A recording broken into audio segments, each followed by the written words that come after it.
The One UI 9 update for the Samsung Galaxy A17 brings a significant leap forward in performance, features, and overall user experience, making the device feel much more capable and modern than its original launch software.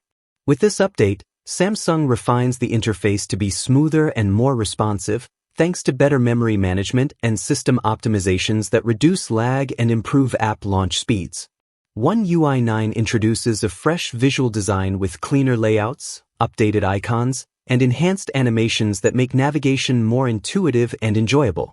Under the hood, Samsung has bolstered AI-powered features, smarter battery management that extends usage time, and more granular control over privacy and notifications, giving users greater flexibility and security. The update also brings improved multitasking tools, such as better split screen and floating window support, making the A17 more productive for work or play. Camera software enhancements and expanded customization options further elevate the phone's capabilities, ensuring that even a mid-range device like the Galaxy A17 can deliver an experience closer to what you'd expect from higher-end Samsung phones. Overall, One UI 9 is a substantial upgrade that strengthens performance, usability, and longevity for the Galaxy A17, keeping it relevant and capable well into its life cycle.